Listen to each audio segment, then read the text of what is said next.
The pickaxe struck again. I barely had time to flinch before the boards groaned and cracked, dust raining down as the seal finally began to give.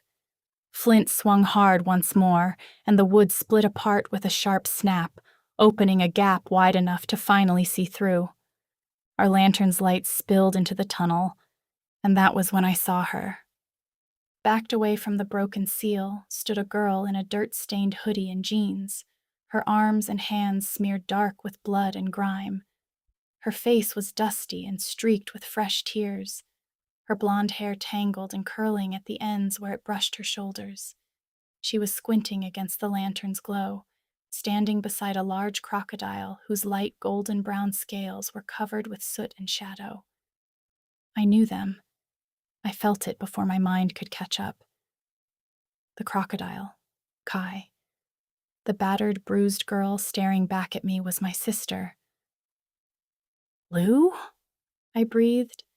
The word slipped out, sounding more like a statement than a question. "One more," Flint grunted behind me. I jumped back as he swung the pickaxe again. Wood exploded outward, boards snapping free and crashing to the ground. When the dust settled, the opening was finally wide enough for us to squeeze through. Flint climbed in first, feathers dusty and ruffled, his grip still tight on the heavy tool.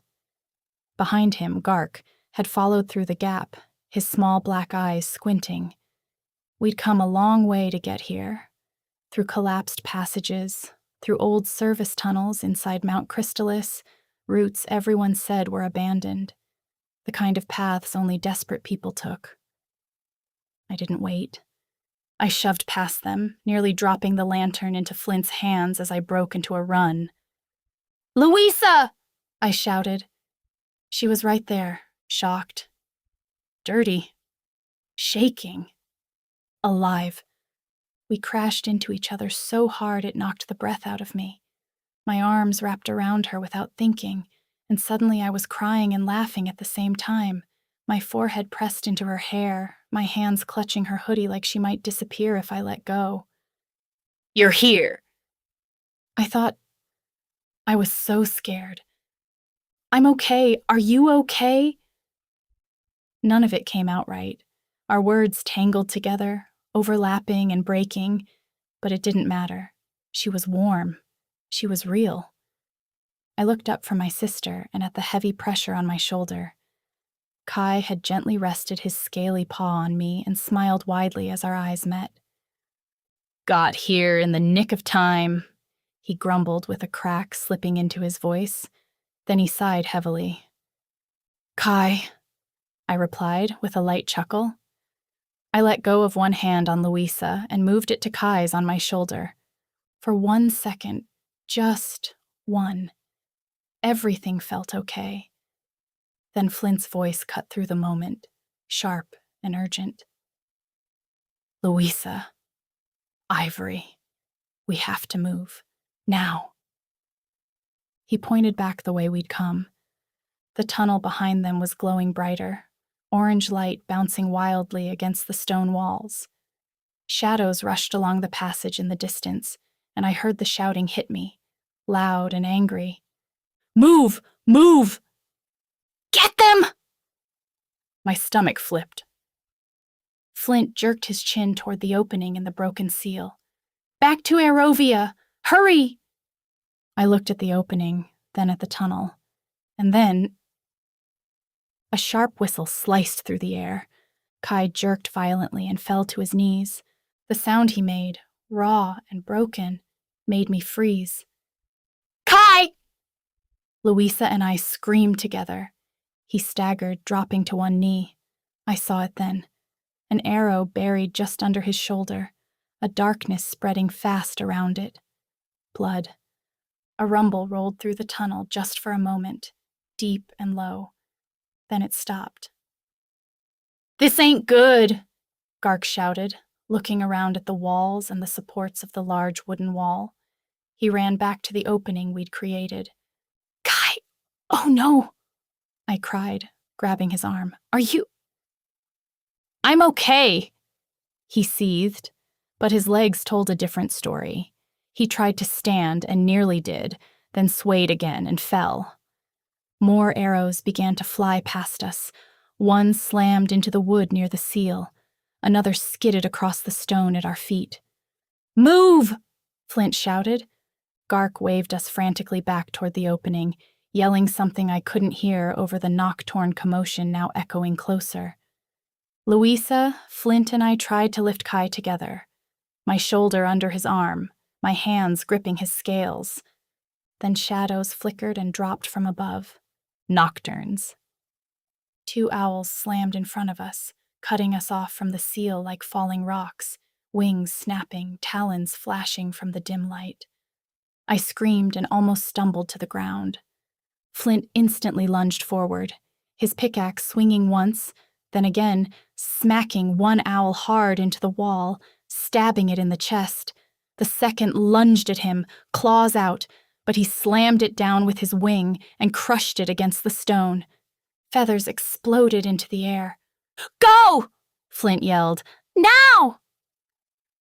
We tried again to pull Kai up, but he resisted and shook his head, frustration and pain twisting his face. "Kai, please!" I shouted.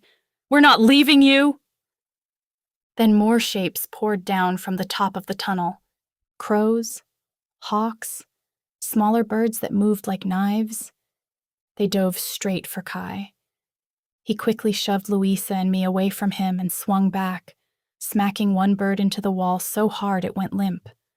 Another tried to grab him from behind, but his tail whipped out and sent it sprawling.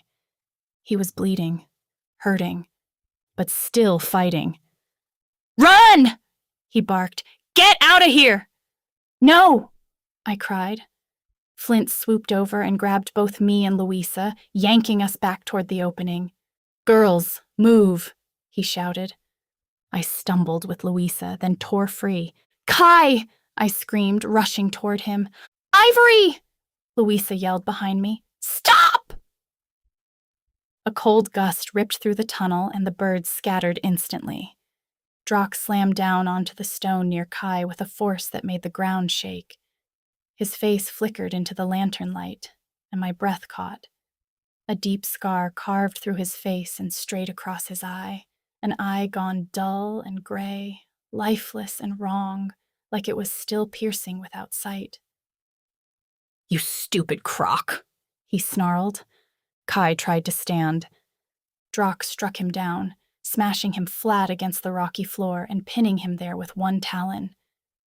Then, too fast to stop, he drove both talons into Kai's body.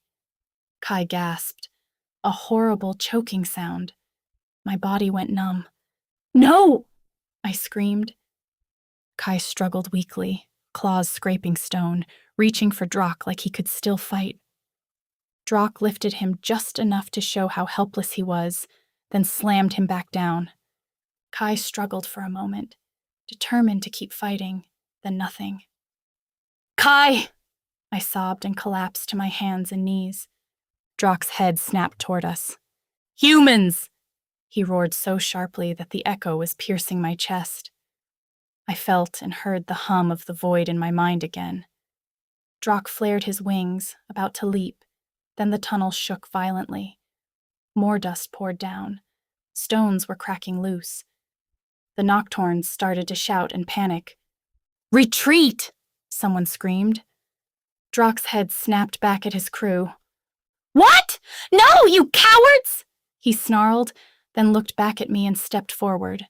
Suddenly a boulder crashed down onto his wing, pinning him hard to the ground beside Kai. He let out a guttural yell in frustration. "Humans!" he spat. "You won't get away." "Ivory! Come on!" Flint shouted, trying to avoid any falling rocks and work his way toward me. "Kai!" I cried, stumbling toward him as the ground shook and buckled beneath my feet. Suddenly, the stones in front of me cracked and a line split through the floor like lightning. "What?" I felt the ground immediately tear apart and open up beneath my hands and knees. I frantically reached for support, but the stone and dirt around me all gave in completely, taking me down with it. As I fell, The tunnel vanished above me as darkness swallowed everything but the sound of Louisa screaming my name. I screamed back in horror and desperation. The sound felt ripped out of me, wild and panicked, and it didn't echo. It vanished into the muffled dark surrounding me. I flailed around, my hands clawing at nothing.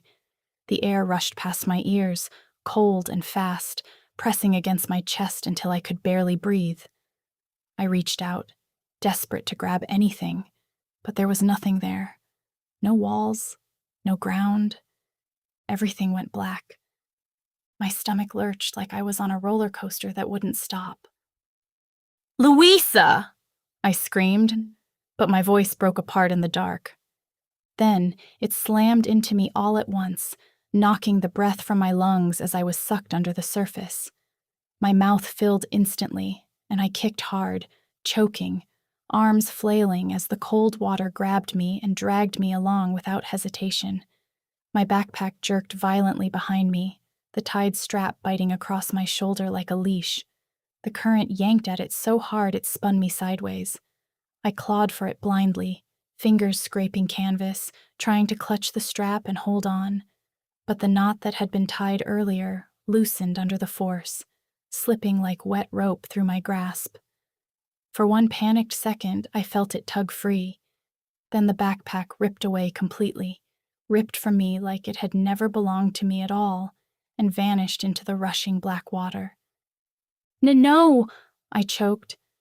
I didn't know which way was up. The current was strong, too strong. It spun me around and shoved me every which way with ease. My chest burned as I struggled to keep the little air I had in my lungs. Panic was screaming in my head louder than my voice ever could. Breathe. You have to breathe. I thrashed harder, fingers brushing above and around me. Nothing but more rushing water. I forced my eyes open wider, even though they stung. Everything was still pitch black. No light, no shape, just relentless and sickening motion, just absolute terror. My lungs were clawing at my chest, begging for even a tiny bit of air. Then suddenly, the current eased as I was thrown into a larger body of water. I burst up to the surface with a sharp gasp, sucking in air so fast it stung. I coughed and sputtered, water streaming down my face as I stayed afloat, kicking with all my strength to keep myself from sinking again. The first thing I did was spin in a frantic circle, eyes straining into the darkness, searching the water around me. No, I rasped, swallowing another mouthful of air, reaching out with shaking hands as if the backpack might bob up beside me. I kicked harder, panicking, scanning with wide eyes for any shape, any floating strap, anything. But it was too dark to see. The surface felt empty, just pitch black, water, and my own splashing. It was lost. And so was I. Help! I half shout and half sob. I was stranded, with nothing but the sound of my own heavy breathing and splashing echoing up walls of rock. I blinked rapidly, gasping and breathing heavily, panicking, wiping water from my eyes, and that was when I saw it. A faint glow, soft and blue. It shimmered weakly somewhere ahead of me like moonlight trapped underwater. I reached toward it, my heart pounding, and began to swim. The water was calmer now, deeper, but thankfully still. No longer throwing me around helplessly. My arms felt heavy, but I kept moving, drawn toward the light like it was the only real thing left in the world. As I got closer, I realized the glow wasn't floating. It was coming from the edge, from something under the water. I reached out above the water, my fingers brushing smooth stone.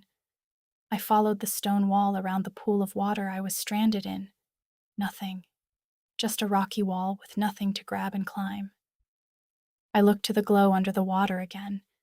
I reach with my hands, then my legs, and realize the wall opens up underneath the water. The light pulsed softly below the surface. I stared at it, chest heaving, my legs slowing down from treading water for so long. It has to lead somewhere, I thought. It has to. I took a few breaths, deep and shaking, preparing for what waits down there. Then I dove. The cold wrapped around me again as I kicked downward, eyes open despite the sting. The blue glow grew brighter beneath me, lighting up smooth stone and pale blue crystal embedded in the rock like thin veins. There, an opening. A short tunnel under the water, just wide enough to swim through. I pushed forward. My arms ached. My lungs already felt like giving in again as I swam through the narrow passageway, the light growing stronger with every stroke. The stone around me shimmered brightly now, lighting the way and reflecting the glow in ripples through the water. And then I broke through the surface. I gasped and sucked in air as bright blue light exploded around me. I blinked, stunned. I wasn't in the dark anymore. I was in an illuminated cavern. The walls rose high and wide, glittering with thousands of glowing blue crystals jetting out of the stone, on the walls, the ceiling, and some patches of them on the ground of the shore in front of me. The light was soft but strong, covering the entire cavern in a calm, steady glow that reflected off the water like sparkling blue stars. I stared, breathlessly taking in the incredible but scary sight. Slowly, I swam toward the edge of the water and pulled myself onto the small shore covered in small, smooth pebbles, like gravel, shimmering in the cavern's glow. My hands trembled as I pressed them into the ground and lifted myself out, water spilling from every inch of my body. I sat there, soaked and shaking, staring out at the glowing cavern around me. I was alive. I was alone.